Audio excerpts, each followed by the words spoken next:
The fluorescent lights of Seattle General hummed their mechanical prayer over antiseptic scrubbed floors where Megan O'Brien wiped down for stands with movements that had nothing to do with nursing school.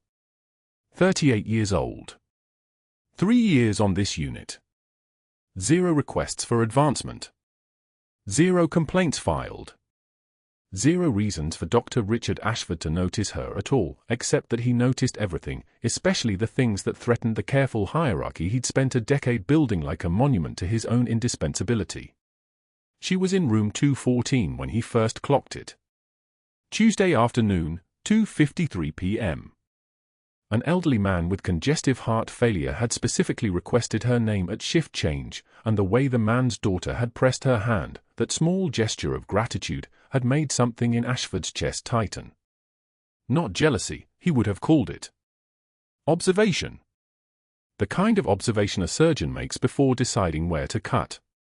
Megan's hands moved with the terrifying fluid precision of a mechanism wound too tight. She adjusted the foredrip without looking at the bag, her fingers knowing the exact angle before her eyes registered the problem. The patient's daughter watched like Megan had just performed a small miracle instead of a routine task. "You're so calm," the woman whispered. "She's always calm," Megan replied in that clipped, measured voice of hers. For words. No inflection. No warmth. Just fact. Ashford noted the scar tissue on Megan's knuckles as she passed the nurse's station, thin white lines crossing the ridge of her hand like topographic maps of old violence. Kitchen accidents, probably. Or maybe not. But he didn't ask. He never asked questions that might require him to actually see the person answering. What he saw instead was this: a 38-year-old nurse who kept her head down, answered in sentences stripped of everything unnecessary, and had worked for duty for 3 consecutive years without requesting a single transfer to a better shift, a better unit, or a supervisory position. She didn't socialize in the break room. She didn't complain about scheduling. She didn't position herself for advancement or visibility. She simply showed up at 6:48 a.m. every morning and moved through the unit like someone who had learned long ago that invisibility was safer than ambition. He didn't see the way her hands never trembled during codes while everyone else's did. He didn't see that most of the surgical staff had stopped paging for help during critical moments because they'd learned that Megan moved faster than panic, steadier than fear. He didn't see the faint tremor in junior residents' voices when they deferred to her assessment of a patient's deterioration. He saw only that she made senior staff look unreliable by comparison, and that was the problem. Megan's locker was in the basement corridor, 3rd row from the west wall. Beige metal. Dented on the lower left corner. Inside, she kept the absolute minimum: 2 extra pairs of compression socks, a plastic bottle of water, and 1 item she touched every single shift. A faded unit patch. Army Ranger insignia, frayed at the edges, the colors bled from years of handling. She'd sewn it inside her jacket lining, the one she wore on cold morning walks to her car, the one she never wore at work. Her fingers brushed it each shift like a prayer, but no one who worked with her had ever seen it. No one knew it was there. She also limped slightly on her left leg when she thought no one was watching. Favored her right hand when lifting patients heavier than 180 pounds. Never raised her voice even when chaos erupted around her. The nurses who'd worked with her longest had stopped trying to get her to socialize, to laugh, to acknowledge the dark hospital humor that knit the rest of them together. Megan existed parallel to the unit's social ecosystem, present but untethered. That Tuesday, new admissions started rolling in around 3 p.m. Routine cases mostly. A motorcycle accident with a fractured tibia. An elderly woman with acute pneumonia. And then the Ranger. Army Ranger, 23 years old, unconscious and heavily sedated, arriving via private transport from Walter Reed Medical Center. IED blast in Helmand Province, Sanjin Valley region, 2 weeks prior. Multiple fragmentation wounds. Partial amputation of the right foot. Extensive facial scarring. The intake file was thinner than usual, redacted sections where the classified briefing notes had been. National security protocols, the paperwork read. Medical staff on a need-to-know basis only. Ashford assigned Megan to handle intake and initial vitals. Routine assignment. But his eyes tracked her as she moved toward bed 804 with the same economical efficiency she brought to everything, and he was already calculating. A man in that condition would need constant monitoring.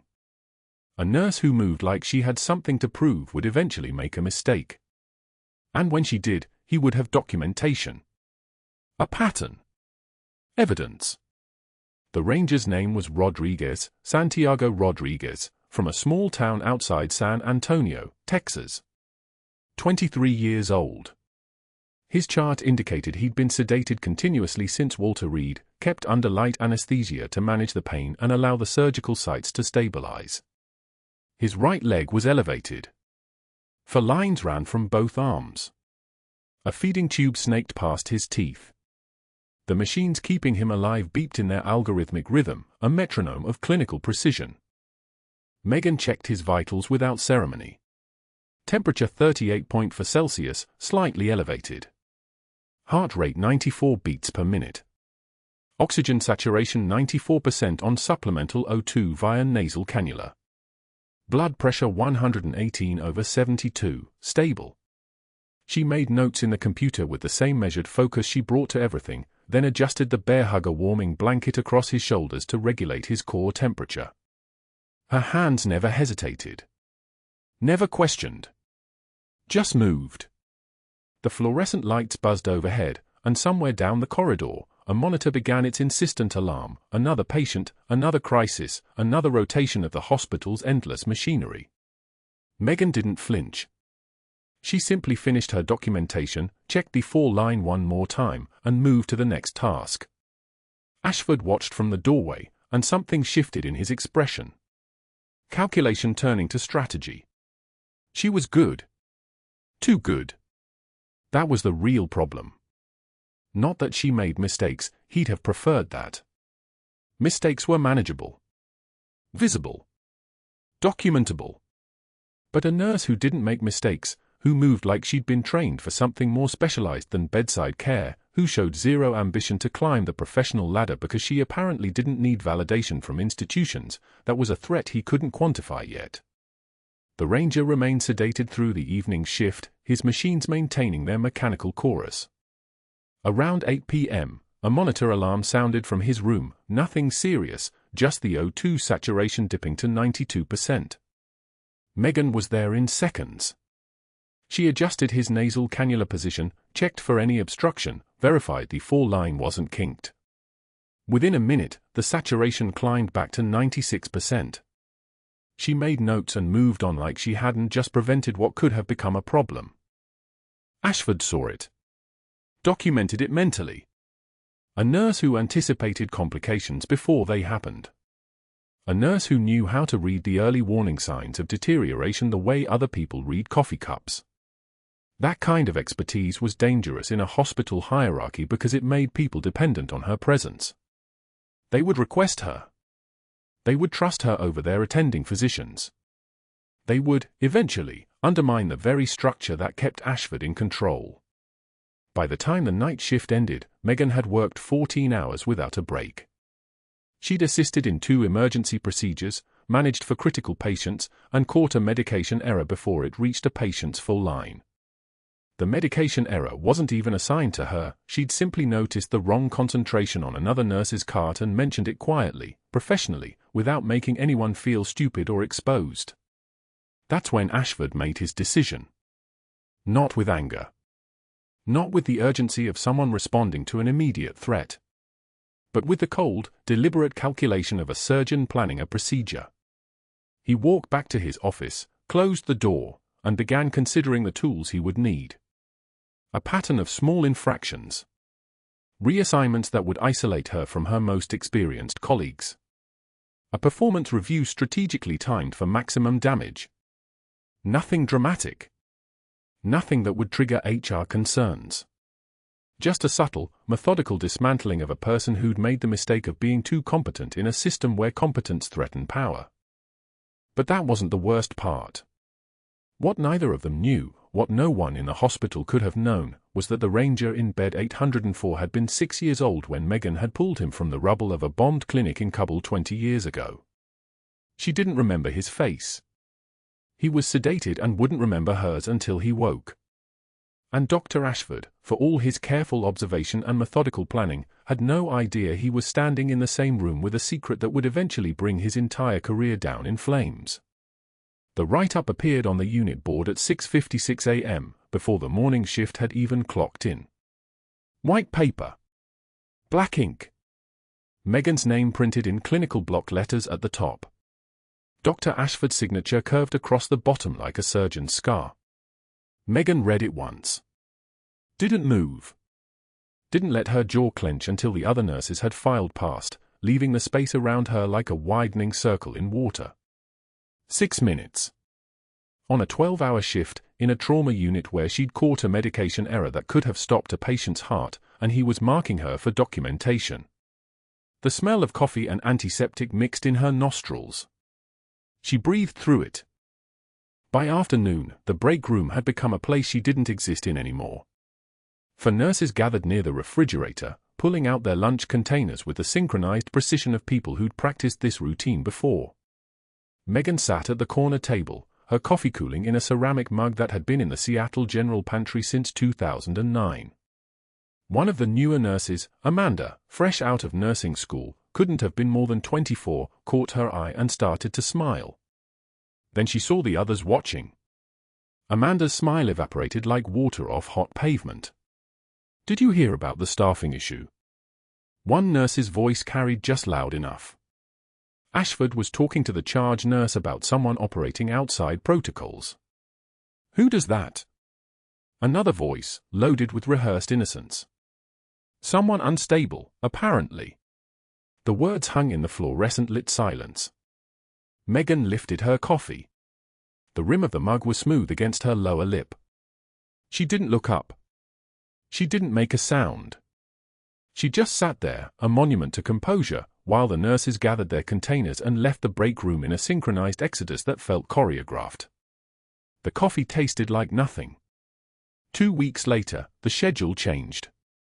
Megan's shifts began to isolate themselves like islands. Where she'd worked nights alongside Jennifer, who had 14 years of experience and could read a septic patient's trajectory before the numbers showed it, suddenly Jennifer was reassigned to days. Where she'd paired with Marcus, who could run a code with his eyes closed, suddenly Marcus was pulled to ICU rotation. One by one, every experienced nurse who might have vouched for her competence vanished from her shift assignments like they'd never existed. She worked every night with 3 new graduates. Nursing students, essentially. Fresh enough that they deferred to any physician without question, too green to recognize when something was wrong with a patient assignment, too cautious to trust their own instincts over a doctor's authority. They kept their distance from her. Ashford's subtle messaging had already marked her as unreliable. But that wasn't the worst part. The real turning point came on a Tuesday afternoon in room 412, where a 73-year-old Army veteran was recovering from pneumonia, and his wife and 2 adult sons had driven 4 hours from Pittsburgh to watch him breathe without supplemental oxygen for the first time in a week. The veteran's name was Tom Kelly. He had a 40-year-old tattoo of the 82nd Airborne insignia on his left shoulder, faded to the color of old ink and memory. His daughter-in-law had brought flowers. Carnations. The room smelled like grief and hope mixed together.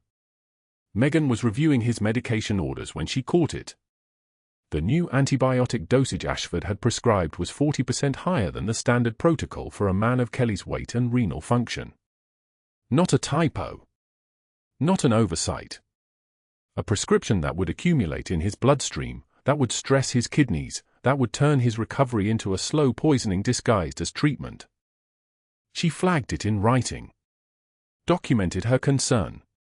Contacted pharmacy. Asked for a dosage review. Ashford came into the room like a storm system moving inland. "Nurse O'Brien." His voice had that quality that made people sit up straighter without knowing why, the voice of a man accustomed to never being questioned, the voice of someone with institutional power standing behind every syllable. "When did you complete medical school?" The veteran's wife froze, a carnation stem in her fingers. You countermanded my dosage order. Ashford moved closer, letting his shadow fall across the bed chart. Embarrass me in front of pharmacy. Because you think 3 years wiping down bed rails makes you smarter than a physician with 2 decades of experience. Tom Kelly's hands tightened on the bed rails. Megan took one measured breath. In through her nose. The antiseptic smell, the flowers, the sound of the heart monitor maintaining its steady percussion. Her hands were steady. Her voice was level. Everything about her was controlled architecture, built specifically so nothing would crack under pressure. And then one tear traced down her left cheek. She didn't wipe it immediately. She let Ashford see it. Let him think he'd actually gotten under her skin. Let the family see what looked like vulnerability breaking through. Then she wiped the tear away with the back of her hand, never breaking eye contact, and she said the words with the precision of someone speaking a language everyone understood but only a few could truly hear. I'd rather overstep than bury another patient, doctor. The room went so quiet you could hear the ventilator in the next room wheeze through its mechanical rhythm. Ashford's face went the color of a sunset before a storm. Not red. Something darker. Something that came from a place deeper than anger, from the recognition that his control had been questioned, publicly, in front of witnesses, by someone he'd intended to break. That's exactly the cowboy attitude that'll get your license pulled, night shift. The nickname landed like a name tag that wouldn't come off. Night shift. Reckless. Operating outside protocols. Alone. By the next day, other staff had picked it up. Megan heard it in hallway conversations that stopped when she approached. Saw it in the way younger nurses looked at her, with the careful distance you keep from someone you've been warned about. Ashford filed the official performance review 3 days later. Each sentence was a brick. He was building a wall, brick by careful brick, constructing a structure of evidence that would eventually collapse inward with her underneath it. But that wasn't what scared her most. What scared her was that she recognized the pattern. She'd seen it before, in classified debriefing rooms where operations went sideways, in the methodical way command structures isolated personnel they'd decided to disappear. Ashford didn't understand what he was doing, but his instincts were moving him in a direction that felt like a playbook she'd lived through once already, in a different uniform, in a country she'd signed agreements never to discuss. Over the next 2 weeks, Ashford made calls. Quiet ones. Lunch meetings with board members where he mentioned a staffing concern, a nurse who operated outside established protocols, a potential patient safety risk that needed documentation. Nothing explicit. Nothing that crossed a line. Just careful words dropping like stones into still water, each one creating ripples that moved through institutional channels. The Army Ranger in bed 804, the one with the Federal Protection Detail positioned outside his door like bookends, was scheduled for lighter sedation that week. Megan had flagged his vitals. His blood pressure was climbing. His heart rate suggested he was fighting the medication, trying to surface from whatever pharmaceutical fog Ashford had decided he needed to stay under. She documented her concerns. Ashford ordered the sedation continued. To prevent agitation, he said. That night, Megan stood in the parking garage of Seattle General, rain drumming against the concrete like applause nobody wanted. Her car was 3 rows away. The fluorescent lights hummed their characteristic frequency, the sound that could drive someone insane if they listened to it long enough. She could feel her phone in her pocket, could feel the weight of decisions that weren't actually decisions anymore, just directions she was already moving in. She drove to the cemetery instead of home. Her husband's grave was in the back section, under an oak tree that had grown significantly in the 5 years since they'd put him in the ground. Derek O'Brien. Delta operator. Killed in the same operation that had handed her a discharge, a new social security number, and explicit orders to disappear because officially, she and her unit had never existed. She stood there in the rain, water streaming down her face mixing with tears she couldn't quite categorize as sadness or rage or something that lived in the space between them. "I'm sorry," she whispered. "I couldn't even hold on to this." The cemetery didn't answer. But when she got back to Seattle General the next morning, something had shifted. The ranger's sedation levels were lower than Ashford had ordered. The pharmacy tech, a young man named David who'd worked in trauma units and knew what it meant when numbers didn't add up, had been accidentally delivering smaller doses. The ranger's eyelids had started to flutter. His oxygen saturation had improved by 3 points. His fingers were beginning to move. And outside his door, the Federal Protection Detail had been joined by someone new. A woman in a charcoal suit with the bearing of someone accustomed to giving orders that were followed without question. She was carrying a classified briefcase. The woman in the charcoal suit set her briefcase on the administrator's desk at precisely 2:14 p.m. on a Monday, 3 days before the Tuesday that would change everything. Her name was on no hospital roster. Her credentials were federal. She'd arrived with a folder marked Patient 804, Classification Review, and she was looking for Dr. Richard Ashford, who was, conveniently, at lunch in the physician's lounge on the 3rd floor, making phone calls. He was on his 3rd call when she found him. His voice was low, practiced, the tone of a man accustomed to being listened to without question. "Yes, I'm documenting a pattern," he was saying into his phone, his tie loosened slightly, his posture relaxed against the leather sofa. "The nursing staff has expressed concerns about unit cohesion." "No, nothing formal yet. Just observations. I'm being thorough before I escalate to the board." He paused, listening. 2 weeks should be sufficient. The woman in the charcoal suit didn't interrupt. She stood in the doorway, patient as a stone, and waited for him to finish. When he saw her, his voice changed, something tightened in his jaw. He ended the call with a promise to connect later and stood, buttoning his jacket with deliberate slowness, a man who'd learned long ago that power is displayed through composure. "Dr. Ashford," she said, not as a greeting but as a confirmation. "We should talk about your staffing decisions." He smiled. He shouldn't have.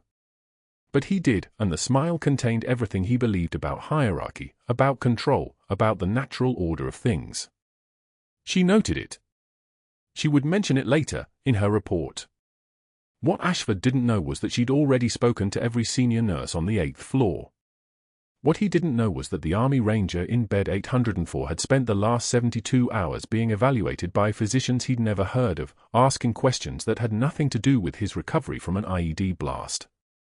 What he didn't know was that Federal Protection Details don't arrive at hospitals for routine orthopedic cases, and they certainly don't carry briefcases marked with classification levels. But he would know soon enough. In the meantime, Ashford moved forward with the precision of a man executing a plan he'd spent weeks perfecting. On Tuesday morning, he arrived at Seattle General at 6:11 a.m. and spent 90 minutes systematically reassigning nursing staff. The senior nurses who'd worked with Megan for 3 years, the ones who understood her rhythms, who knew she'd catch what others missed, were suddenly needed elsewhere. The pediatrics unit was understaffed. The ICU had a surge. Cardiothoracic was holding beds. All of it was true. All of it was orchestrated. By the time Megan arrived for her 3 p.m. shift, she was assigned to the entire 8th floor with 3 nursing students. Not new graduates. Not even recent hires. 3 women and 1 man who'd completed their final clinical rotation exactly 6 weeks ago, still carrying the trembling hands of people who'd never truly held a life in their palms. They clustered around the nurses' station like sparrows, their scrubs crisp, their name badges still shiny with the plastic smell of something fresh manufactured. "You'll be fine," the day shift charge nurse told Megan quietly, avoiding her eyes. The charge nurse was Ashford's ally, had been for 2 years. "They're good kids. Eager." Megan didn't respond. She'd learned 3 years ago that responding to obvious lies only strengthened them. Instead, she sat down at the computer terminal and began reviewing the 8th floor census, 24 beds, 18 occupied, one of them bed 804, where the Army Ranger lay sleeping under sedation from his last surgery, his heart rate steady at 68, his oxygen saturation holding at 98% on 2 liters via nasal cannula. He looked younger when he slept. Most wounded people did. The students introduced themselves with nervous energy. Amanda, who talked too much.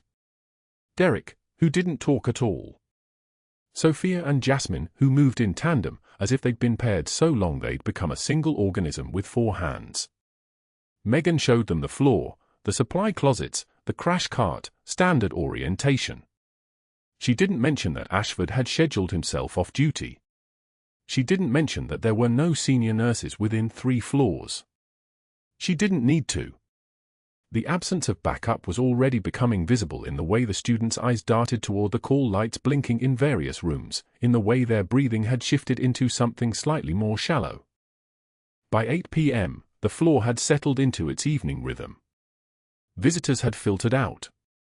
Medications had been distributed. 2 patients had gone to sleep without fuss. 1 had demanded ice chips 17 times, and Derek had fetched them with the patience of someone still learning that nursing is mostly small kindnesses repeated until they become invisible. Megan sat at the nurse's station and filled out charts, her handwriting precise, every timestamp exact, every notation complete, every detail documented because she understood that in medicine, the paper trail was as important as the treatment. The students worked around her. Sophia was checking vital signs in rooms 801 and 802.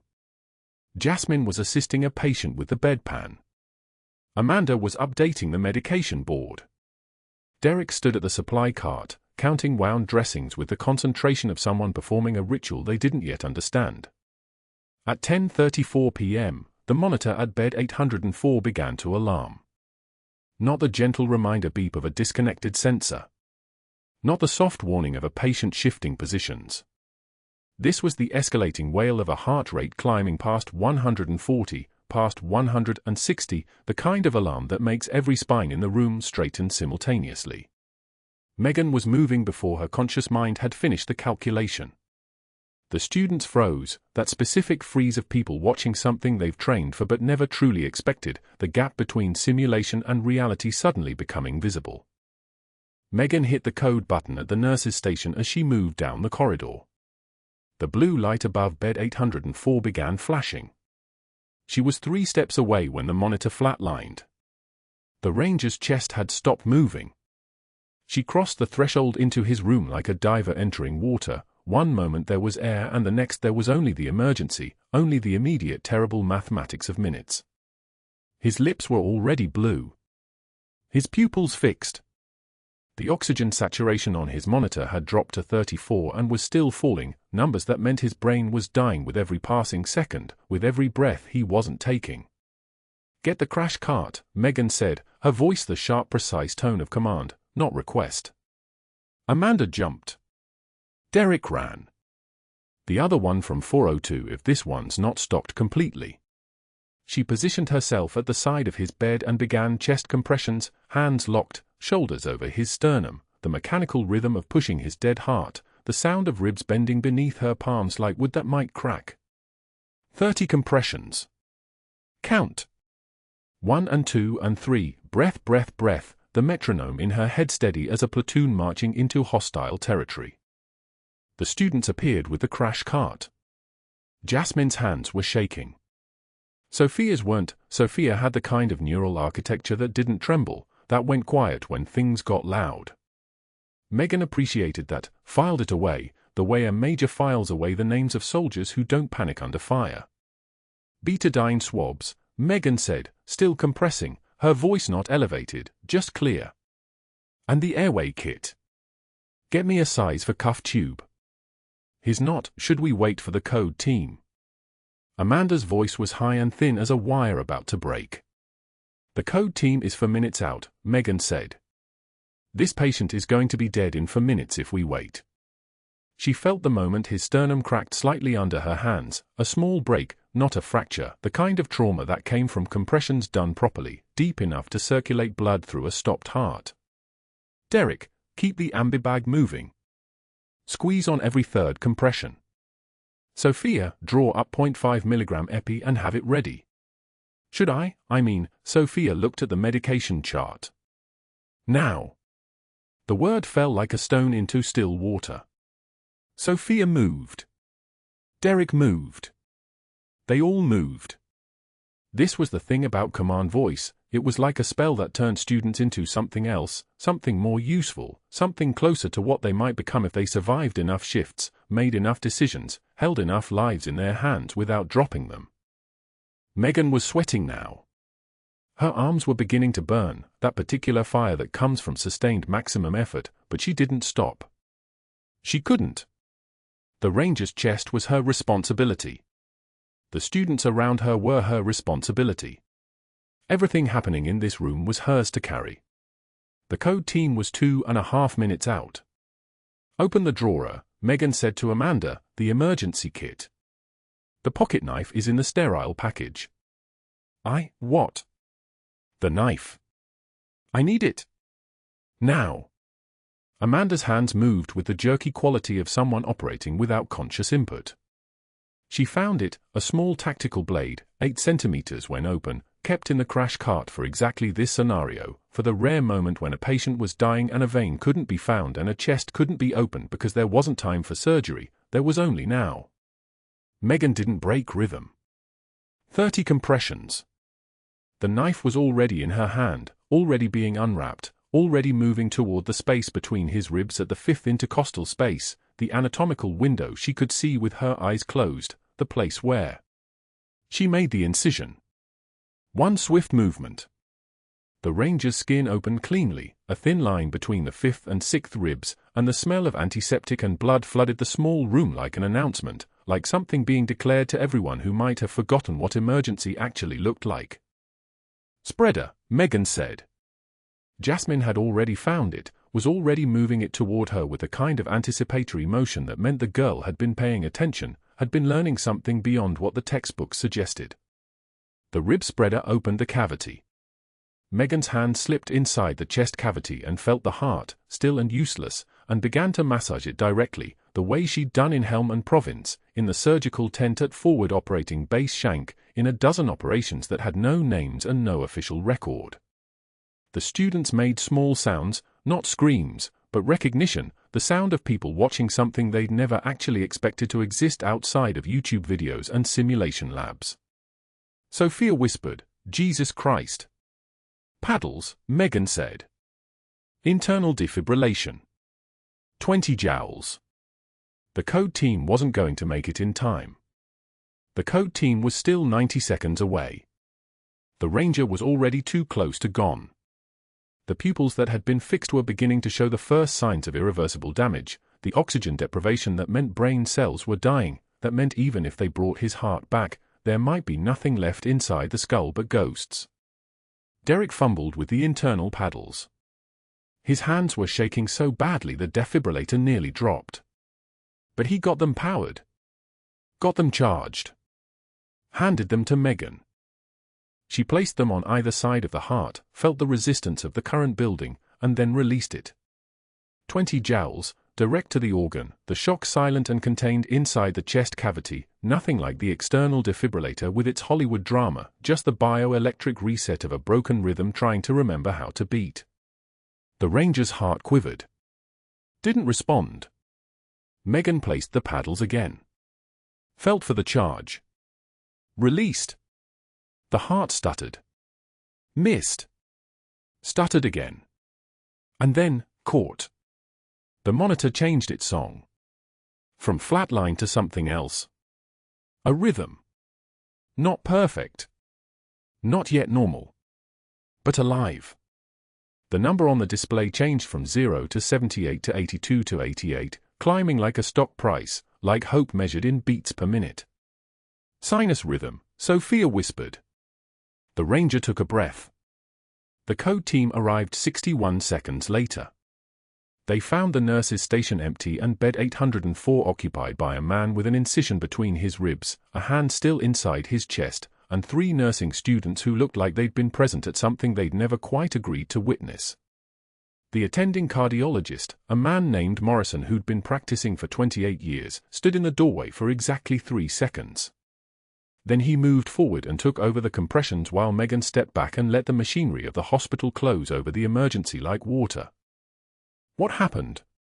Morrison asked, not looking away from his patient, his voice low and automatic, The question asked 1,000 times in 1,000 emergency rooms. Ventricular fibrillation, Megan said. Her voice was steady. Her hands were not trembling. Unresponsive to external paddles. Internal defibrillation at 40 seconds post-code. Achieved sinus rhythm at approximately 97 seconds. Who did the thoracotomy? I did. Morrison didn't respond. He was moving the patient, coordinating with the code team, making calls to surgery. The ranger's eyes had opened slightly, unfocused, the return of consciousness automatic and involuntary. Within 4 minutes, he was on a stretcher. Within 7, he was gone, up the elevator toward surgery, toward imaging, toward whatever came next in the complicated machinery of keeping someone alive who'd chosen to come very close to not being alive anymore. The students stood frozen at the nurse's station. Their scrubs had small spots of blood on them. Their faces were paper white. They looked at Megan the way people look at something they'd only heard about in stories, something that was supposed to stay in stories, something that shouldn't be standing 5 feet away from them in a hospital hallway in Philadelphia. Megan looked at her hands. She didn't wash them. Not yet. Instead, she sat down at the computer terminal and began typing her notes, documenting every second, every action, every decision with the precision of someone who understood that the written record would matter, would be read, would eventually become the only evidence that any of this had been real. The code had taken exactly 4 minutes and 17 seconds from alarm to sinus rhythm. At 11:34 p.m., Dr. Richard Ashford was home, in his study, drinking brandy from a crystal glass that had cost him $280 at an estate sale. His phone rang at 11:38 p.m. It was the attending cardiologist. And then it was the hospital administrator. And then, at 11:51 p.m., it was someone else entirely, a voice from a number that showed up as blocked on his caller ID, a voice that said very little except, "We need to talk about what happened on the 8th floor, doctor." Ashford set his brandy down slowly. He made 4 phone calls before midnight. The first was to his attorney. The second was to a board member he'd been cultivating for leverage. The third was to a colleague at another hospital who owed him a favor involving a malpractice settlement. The fourth was to a private investigator with a specialty in background checks. He was smiling the entire time. In his mind, he was already constructing the narrative, the one where a nurse with obvious instability had performed an unauthorized procedure in violation of hospital protocol, where her competency was already documented as questionable, where the code team had arrived and corrected her dangerous improvisation, saving the patient despite her recklessness rather than because of it. What he didn't know was that the woman in the charcoal suit was watching his house. What he didn't know was that she'd recorded his previous 3 phone calls, the ones about staffing decisions and pattern documentation. What he didn't know was that the Army Ranger in bed 804 was now under federal protection, and that his medical record, including every detail of the procedure that had saved his life, had already been forwarded to a CIA liaison office in Arlington, Virginia. What he didn't know was that the quietest person in the room might just be the one holding it all together. The crash cart's metal frame slammed against the wall as Megan shoved it toward bed 804. Tuesday night. 11:08 p.m. The Ranger's heart had stopped 5 seconds after the last monitor check, his chest heaving once and then going still, like a door swinging closed. 3 nursing students stood frozen in the doorway, fresh out of school, uniforms still crisp, faces the color of wet gauze. "Move." Megan's voice was flat. Not a request. The students scattered like startled birds. She didn't waste time with the defibrillator pads. Hands moving on their own, muscle memory taking over, she reached into the crash cart and pulled out a pocket knife, standard issue, kept for cutting tape and lines, and pressed the blade against the Ranger's chest. No hesitation. No prayer. Just the sound of fabric tearing and then the smell of antiseptic mixing with something copper and warm. The sternum was bone. Hard. She applied pressure straight down, cutting through the intercostal space with the precision of someone who'd done this in sandstorms under fire. 40 seconds. That's all it took. The chest wall opened like a book written in his own blood, and his heart lay exposed, a fist-sized thing that had forgotten how to beat. 14-gauge needle from the cart. Now. She didn't look up. The tallest student, a girl with dark eyes wide as saucers, fumbled for it. Her hand shook so badly she nearly dropped it on the floor. Megan caught her wrist, not rough, just steady, and guided the needle into the pericardium. Air hissed out. The pressure around the heart released. Manual massage. Megan's fingers found the heart and began compressions, her hand moving with a rhythm that had nothing to do with civilian training and everything to do with a trauma tent in Helmand Province where the only light came from muzzle flashes and the only sound was the rasp of your own breathing behind your mask. One graduate student monitors the monitor. Call out every change. The other two, I need epi pushed and a level 1 infuser running wide open. They moved. Terror makes people obedient. The monitor climbed like a child's fever, sinus rhythm returning, oxygen saturation creeping up from the dangerous red zones. 62, 71. 82, stable. The ranger's eyes fluttered. Not conscious. Not yet. But alive. Megan's hands didn't tremble. Not then. Not with 3 students watching like she'd just performed a resurrection with her bare hands.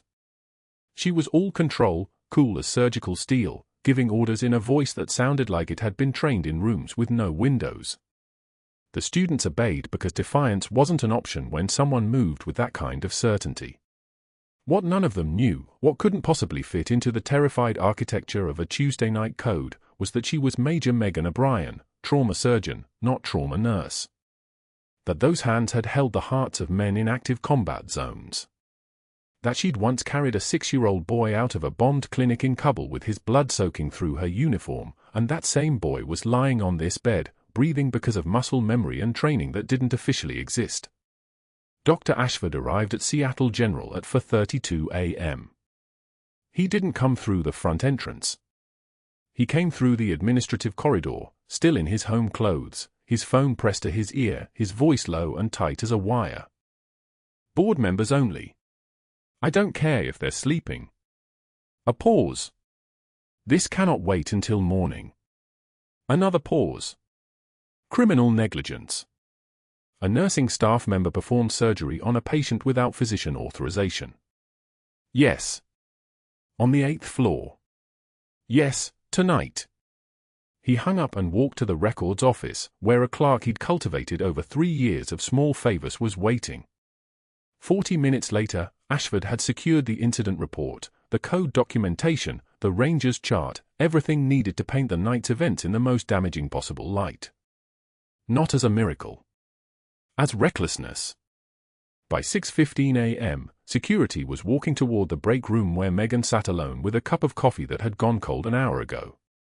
She was still in scrubs, still in the same clothes from the code, still looking exactly like someone who'd just held a man's heart in her hands and forced it to remember how to beat. The security guard's name was Marcus. He'd watched her volunteer to work extra shifts, cover for understaffed nights, stay late without complaint. He wouldn't meet her eyes now. Dr. Ashford has requested your immediate suspension pending investigation. The words came out like he was reading from a script someone had written for him. Your credentials are being pulled. We have a letter here from legal counsel outlining the charges: practicing medicine without a license, patient endangerment, and exceeding the scope of nursing practice. You'll receive formal notification by email within 2 hours. The manila envelope felt heavy in her hands. Not because of its weight. Because of what it meant. Megan stood slowly, set down the cold coffee, and nodded. She didn't argue. Didn't cry. Didn't explain that the ranger would have been dead without that knife, without those 40 seconds, without training that was classified at the highest levels and had cost her everything to bury. She simply took the envelope, walked to her locker, and packed her things into a paper bag while staff watched from behind the nurse's station. No one spoke. No one moved to help. No one's eyes held even a fraction of gratitude for what she'd done. The rain started as soon as she stepped outside Seattle General's parking lot doors. Not a gentle rain. The kind that hammers down like judgment, soaking through clothes in seconds, running cold down her neck. Her old Subaru was parked in the same spot she always used, reserved for staff. She threw the paper bag on the passenger seat, rested her forehead against the steering wheel for exactly 4 seconds, and then drove. She drove for an hour without destination, rain hammering the windshield, wipers squeaking a rhythm that sounded like a code monitor flatline. Past the neighborhoods where other people's lives were starting, coffee machines brewing, children waking up to parents who weren't classified as non-existent. The needle on her gas tank crept toward empty. 3 days later, she stood at Riverside Memorial Cemetery in the rain, which had never really stopped. Her husband's grave was in a section where the headstones were small and uniform, no flags yet, no flowers. Just the rain soaking into ground that held a Delta operator who'd been officially erased from every record that mattered. Michael O'Brien. Married 2015. Died 2018. The dates didn't explain anything. She knelt in the mud, not caring about her jeans or her jacket or the cold seeping up from the earth. Her hands, finally, were shaking. Not during the code. Not during the firing. But here, alone, touching stone carved with his name. "I'm sorry," she whispered. Her voice cracked like a frozen lake. "I'm sorry. I couldn't even hold on to this. I couldn't keep the job. I couldn't keep the name. I couldn't," the sentence broke. She pressed her forehead against the headstone and allowed herself to break with it, the way she never broke at work, the way she never broke when Ashford humiliated her, the way she never broke because breaking wasn't something Major Megan O'Brien was permitted to do. The rain fell harder. And somewhere in Arlington, Virginia, a CIA liaison officer was reading a field report about an unauthorized thoracotomy performed with surgical precision by a nurse who'd lifted a man's heart in her hand, and the redacted portions of her service record were being quietly unredacted by people who remembered why she'd been handed a discharge and a new identity and orders to vanish. What happened next would arrive on a Tuesday morning. But not this Tuesday. Not yet. 5 days later, the ranger woke to federal agents standing outside his door like bookends guarding classified secrets. His chest wrapped in surgical tape that held together what modern medicine had stitched back together. The scar ran from his sternum down past his ribs, not clean, not careful, but purposeful. A trauma surgeon's scar. A field surgeon's scar. The kind of scar that meant someone had cracked his chest open with whatever was available and decided his life was worth saving more than protocol was worth following. The monitors beside his bed beeped their steady rhythm. Oxygen sat at 96%. Heart rate holding steady at 72. The kind of vital signs that meant he shouldn't be alive. The kind of vital signs that meant someone extraordinary had decided he would be. When hospital administration arrived 3 hours later, they brought her with them. Security escort on either side, though not restraining, more like honor guard. The way you walk someone into a room when you're about to change the entire architecture of what people think they know. Megan stepped through the doorway in street clothes for the first time in 3 years. Gray jacket that hung just right. Hand steady as surgical steel. The ranger's eyes found hers across the room and locked there like a targeting system recognizing home. He whispered one word. Just one. But it carried 5 years of waiting and remembering and understanding exactly who had pulled him back from the dark. Reaper. The room went so quiet you could hear the heart monitor's individual beats. The administrator shifted. The security detail's hands moved to attention posture, not hostile, but ready. The colonel who'd arrived that morning with federal clearance and quiet authority stood motionless against the far wall. The ranger's voice came next, clear and steady despite the machines keeping him vertical. "That's Major O'Brien. She pulled me out of Kabul when I was 6 years old. ID took out the clinic where we were sheltering. She carried me out of the flames." One of the nurses, the same one Ashford had reassigned when she showed too much competence, stepped forward with trembling hands holding a file. Her voice shook as she began reading. Megan O'Brien. Major. United States Army Medical Corps. Service record 2002 to 2018. 2 tours, Afghanistan. Medical degree from Johns Hopkins. Trauma surgery specialization. Decorated, she paused, gathering herself. Decorated combat surgeon. The colonel moved then with the fluid precision of a man who'd spent 30 years commanding respect. Broad-shouldered. The kind of presence that made the air pressure change. He stepped forward and his voice came like a briefing to subordinates, but the words were monuments. Bronze Star with Valor. Pause. Reaction rippled through the room. A nurse's hand went to her mouth. 2 purple hearts. Another pause, longer this time. The administrator's face had gone pale as spent blood.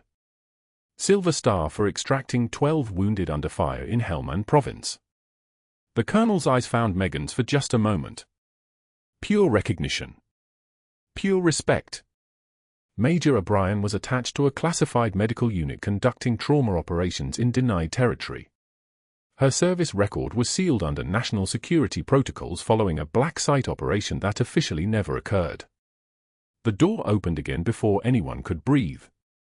2 federal agents entered with a kind of quiet that meant paperwork had already been filed and consequences were already baked into the system. The lead agent, older, grey at the temples, the bearing of someone who'd been doing this exact work for 20 years, stepped to the center of the room and looked directly at the hospital administrator. Dr. Richard Ashford attempted to access sealed military files on Major O'Brien. Multiple attempts. He also attempted to forge documentation suggesting falsification of her credentials. The agent's voice was clinical. Precise. Accessing classified military records is a federal crime. Attempting to forge sealed government documentation is a federal crime. Interfering with a witness protection equivalent case is a federal crime. We have the records. We have the phone calls. We have the documentation. The agent paused. A beat of pure silence. Where is Dr. Ashford? The administrator's hands were shaking now. Actual visible trembling. He's in his office. He came in at 6 this morning and they found Ashford trying to leave through the physician's parking entrance.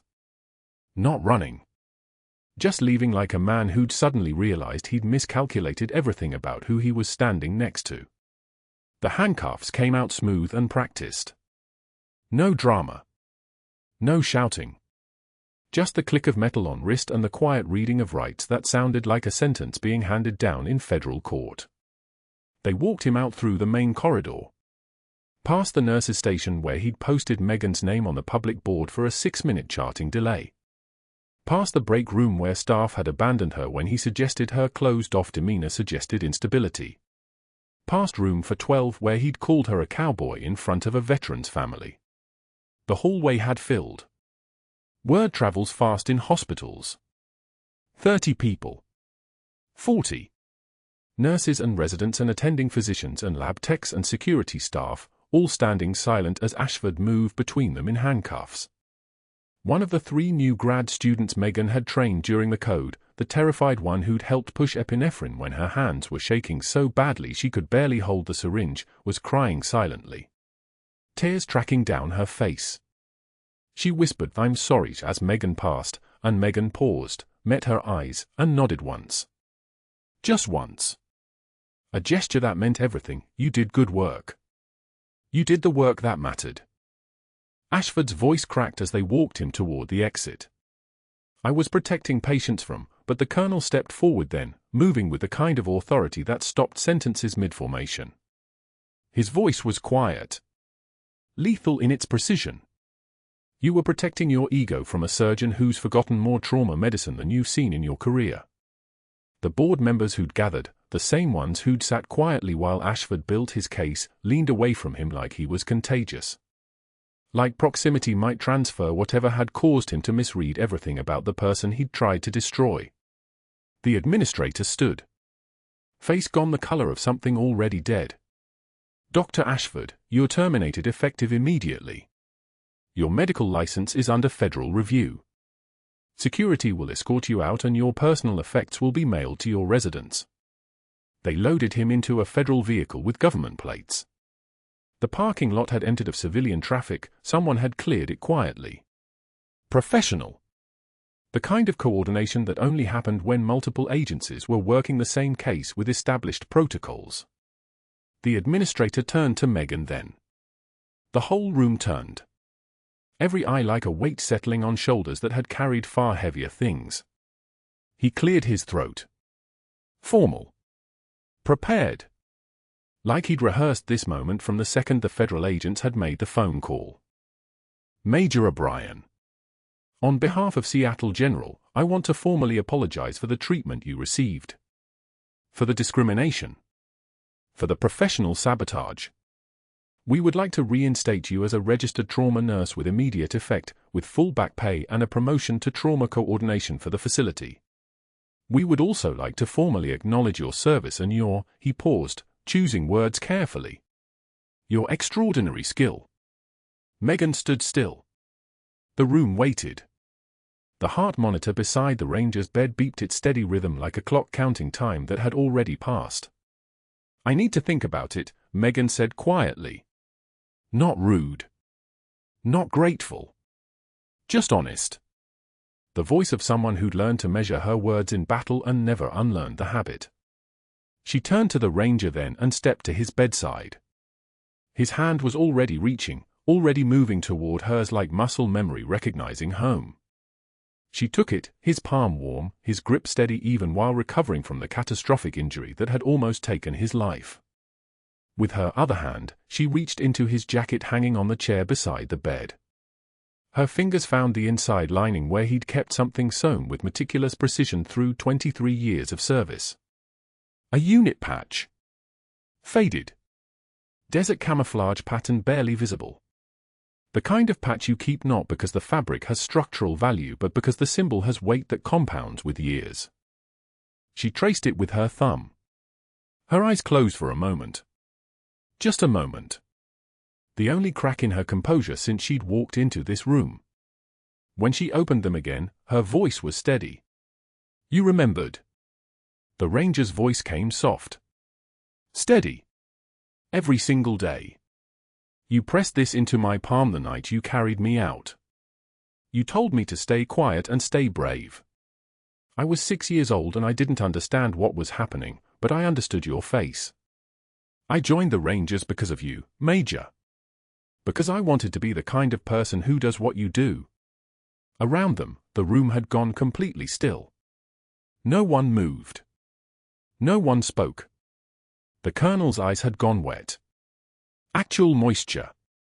A man who'd probably seen things that would break most people, and he was standing there watching a 6-year-old boy grown into a ranger reunite with the woman who'd saved his life, and the weight of it was pulling his composure down like gravity. The federal agent spoke quietly into his radio. A code. A cancellation. Whatever paperwork had been waiting, the next step, the formal documentation, wasn't needed anymore. This was the deposition. This was the evidence. This was proof of character that transcended every system humans had invented to measure it. The administrator was already on his phone, speaking to hospital board members. Megan's reinstatement would be unanimous. Her rank would be acknowledged in her personnel file. Access restricted to those with proper security clearance. The 3 new grad students who'd assisted during the code would receive formal recognition and priority placement in the trauma rotation. Megan stood holding the patch, holding the ranger's hand, standing in the space between who she'd been forced to pretend to be and who she'd actually become. I'll take the position, she said quietly, and every person in that room understood they'd just witnessed something that had nothing to do with hospital policy and everything to do with what happens when the quietest person in the room is finally recognized for holding everything together. If you made it this far, you understand that the ones who ask for nothing are often the ones carrying everything. Please subscribe, hit that notification bell, and let us know in the comments, would you have kept that unit patch for 23 years? What would you have done if you were that ranger? Your story matters.